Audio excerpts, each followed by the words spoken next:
to put you at your ease and to make it as easy as possible for you to get it right, I'm going to take the first turn. Okay? And what I want you to do is to copy me. Fantastic.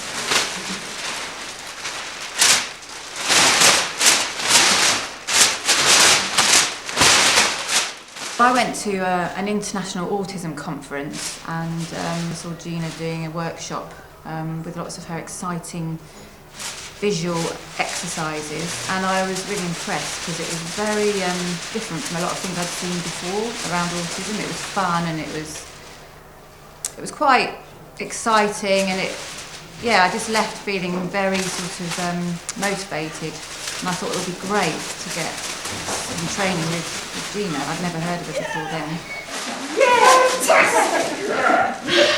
Then by chance she came to the Walnuts to do an inset training day with the staff, and I went up to her afterwards and said I would love to do some training with you, and we got chatting, and then it was decided that it might be good to look at getting a group of parents together, and for Gina, because she lives in Surrey, to come to Milton Keynes and train us all at once.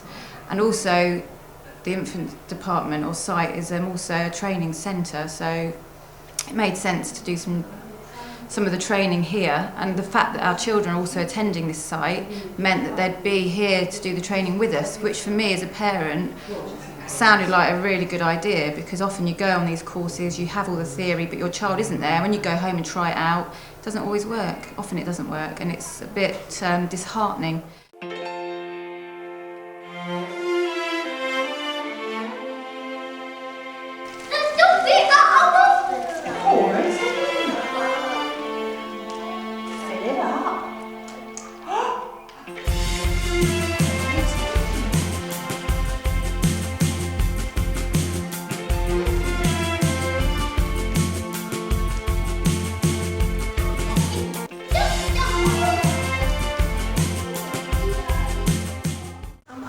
Part of what autism does to families and to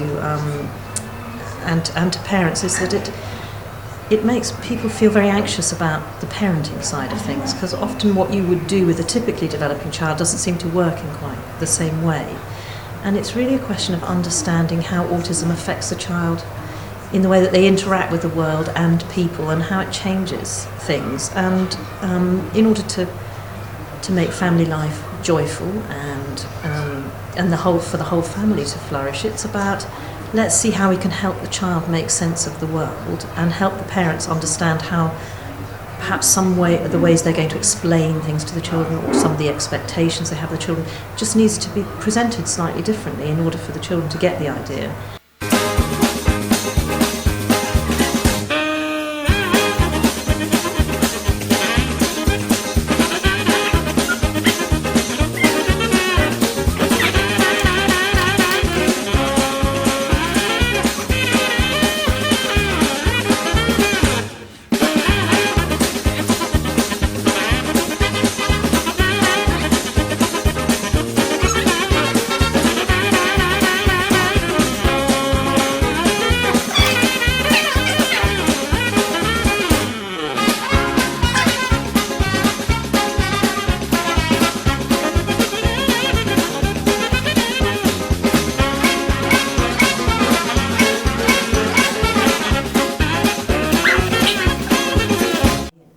So the first thing we're going to do is we're going to say, okay, what works reliably with children with autism in terms of communication? Oh, is that? No. It is a picture. Now this is a big picture. This is for a child who needs to see it big in order to realise it's important.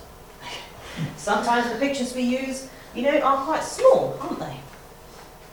If you're not very interested in looking at detail and things, this wouldn't work. So for my friend Guillaume, this wouldn't work because he wouldn't notice it existed on the planet. This is giving it some importance. A real picture. A real picture. So, but usually we use ones like this. I mean, the big one for me is the toilet training. After attending that session, and I really felt that I had a clear framework that I could work with to go home and actually just keep it very simple, keep the communication with Thomas very clear, and just give it 3 weeks and really go for it for that 3 weeks, and that really worked. It was really helpful to work with the staff in the session as well, because it meant that we both knew what the problems were and we could work together to solve them, rather than me trying to do something at home and then people at school not necessarily being aware of it. So we actually worked together a lot more following the sessions. He's now toilet trained. Who's that sitting on my stool? Matthew. Matthew. Who's that sitting on my stool? Matthew's on my stool. Do we want a tickle? Do we want a squeeze? Tell me, Matthew, what do you want? A tickle or a... You want a cuddle? Here comes a cuddle! Good boy, you're fantastic. Clever boy. Ready, go. Group sessions with Gina have been very informative and helpful. It's good to see, how the children can focus attention if they're presented with something that's interesting and stimulating. And it's also useful to get some practical advice when particular behaviours sort of appear during the session. You can talk about things in theory, but there's nothing like having your child there and demonstrate the behaviour and getting some feedback on behaviour as it's happening. The Gina Davies training programme has been really useful to us as a family. William's had problems with feeding issues, so mainly that he wouldn't eat anything at all. So we've had some strategies to help with that. Why here? Could have had a day off. You mentioned the brown diet. Yeah. Take that down to the minimum of just eating toast. Toast. Actually, you're doing better than some. Toasted, they add vitamins and minerals to bread now. So, toast only, okay? Limited. So, a limited diet. So, what do you want? You must think of a specific thing that you want. I'd like him to eat yoghurt. Yoghurt. Milk or something. A milk product. Yeah. Okay. Why that? I just think it increases the diet a bit. It's expanding it in a direction it's not already having. Yeah. Okay. I'm thinking toast to yoghurt It's quite a tough one because that's entirely different textures. Can we think of any other milk-based product that might be a bit closer to toast? Cream crackers, they've got calcium. Cereal bar? Cereal bar, something like that. But the thing is, we're going to start where we are now. At the moment, he's only eating dry food. Yeah. So I think if you want a milk-based product or something with milk in, go for one that's also dry. Okay. Okay? So you want one milk-based product in his diet in a year. Yeah. You'll do it. The techniques that I've been using since the training, it wasn't something that I knew before. There was other sort of strategies mentioned by dietitians that aren't specific to autism, so they weren't really helpful. I did try the other strategies, but without the autism sort of in the mix, it doesn't really work unless you're looking at it from that side, so this has been much better. Lie down, head on the pillow. Here we go. Good night. She's sleeping in the bed. She's sleeping in the bed. Shh, shh. She's sleeping in the bed. Here I come. Here I come.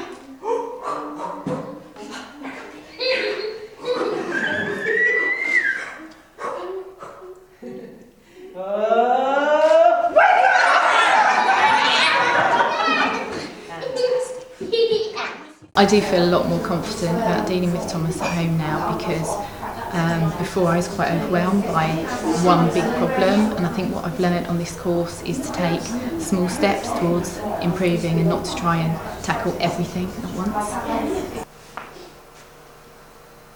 Toothbrush. Toothpaste.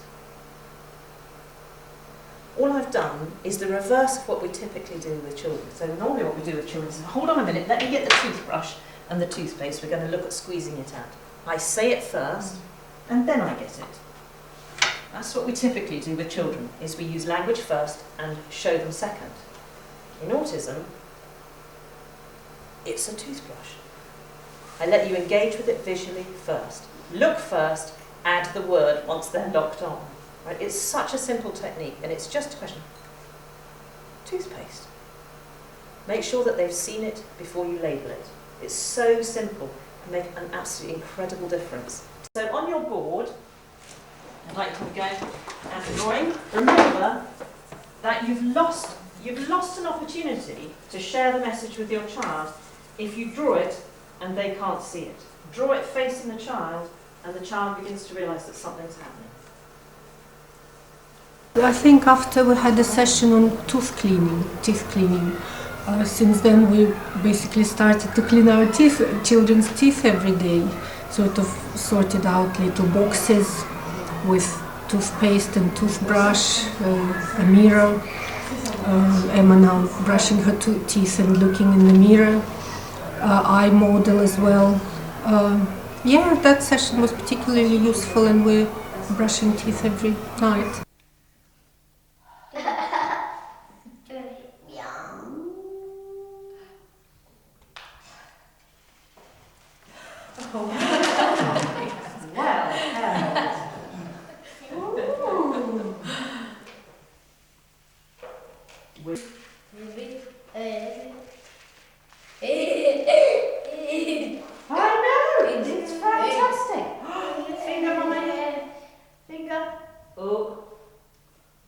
Taste it. It's yours. Taste it. It's for you. Taste it. Taste it. Ooh, it's a sticky one. Good boy. For mummy. Taste it. Taste it.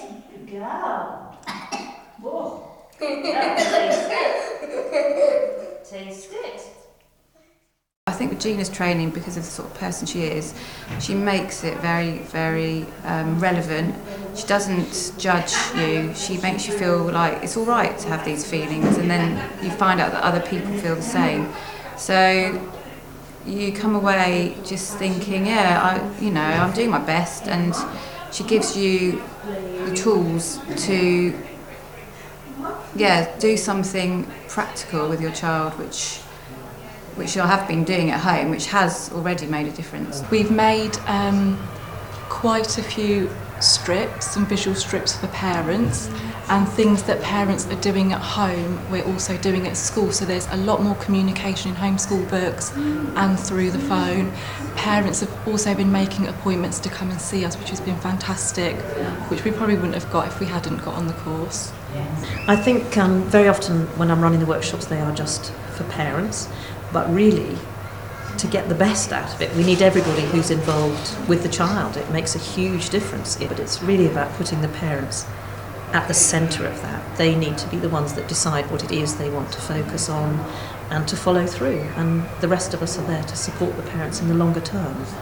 I think, addressing things in school and things that go well at home, we don't always share that very successfully. We don't always have the opportunities for parents to come in and talk to all the staff here, and vice versa. We don't have enough forums, I think, where there's just open time between home and school. Wow.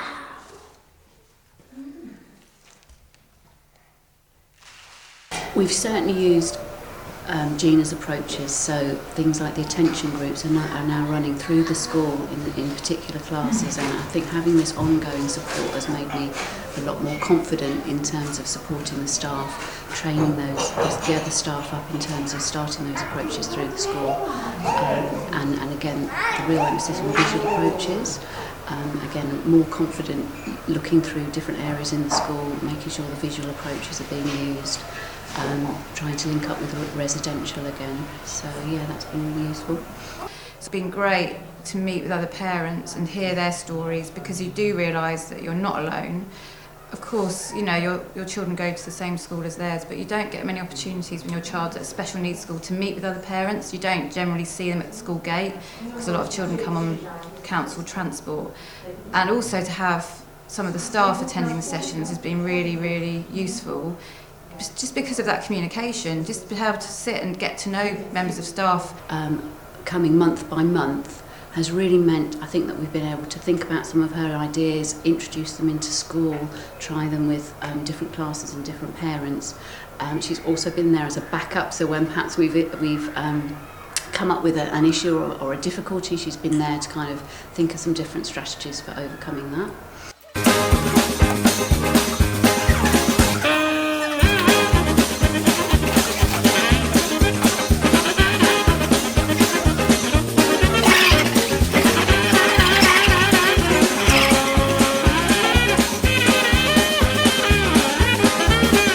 Thinking about how could we do this again and improve it, I would say that what you need is to be able to follow up each workshop with some extra contact for each individual family, because in a workshop you can provide generic advice that works most of the time with most of the children, but it still requires huge courage to take the first step. If you think your child is going to protest or throw a tantrum or get very upset or be very anxious, it takes a huge amount of courage to actually do the first thing. And often what makes the difference is having somebody there taking an interest in you and supporting you and reminding you that you are doing it right. Even though the child is apparently getting anxious, what you're doing is for the best for the child, and the first step might be tough. But to actually do the first little bit hand on hand in the home with the child and the family would be fantastic.